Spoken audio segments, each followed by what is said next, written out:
Éphésiens chapitre 3. À cause de cela, moi, Paul, le prisonnier de Christ, pour vous païens, si du moins vous avez appris quelle est la dispensation de la grâce de Dieu qui m'a été donnée pour vous. C'est par révélation que j'ai eu connaissance du mystère sur lequel je viens d'écrire un peu de mots. En les lisant, vous pouvez vous représenter l'intelligence que j'ai du mystère de Christ. Il n'a pas été manifesté aux fils des hommes dans les autres générations, comme il a été révélé maintenant par l'Esprit aux saints apôtres et prophètes de Christ. Ce mystère, c'est que les païens sont cohéritiers, forment un même corps et participent à la même promesse en Jésus-Christ par l'Évangile, dont j'ai été fait ministre selon le don de la grâce de Dieu qui m'a été accordé par l'efficacité de sa puissance. À moi qui suis le moindre de tous les saints, cette grâce a été accordée d'annoncer aux païens les richesses incompréhensibles de Christ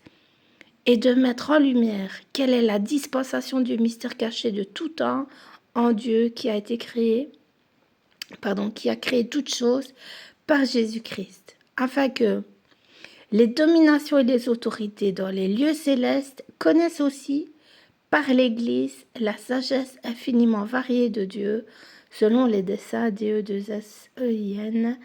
éternel qu'il a mis à exécution par Jésus-Christ notre Seigneur, en qui nous avons,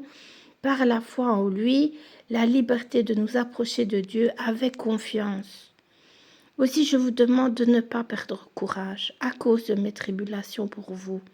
Elles sont votre gloire. À cause de cela, je fléchis les genoux devant le Père de notre Seigneur Jésus-Christ, duquel tire son nom toute famille dans les cieux et sur la terre, afin qu'il vous donne, selon la richesse de sa gloire, d'être puissamment fortifié par son esprit dans l'homme intérieur, en sorte que Christ habite dans vos cœurs par la foi,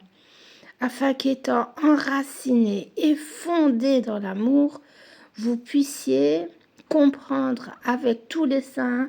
quelle est la largeur, la longueur, la profondeur et la hauteur, et connaître l'amour de Christ,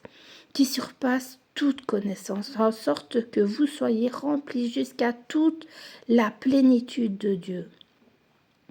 Or, à celui qui peut faire, par la puissance qui agit en nous, infiniment au-delà de tout ce que nous demandons ou pensons, à lui soit la gloire dans l'Église et en Jésus-Christ dans toutes les générations au siècle des siècles. Amen.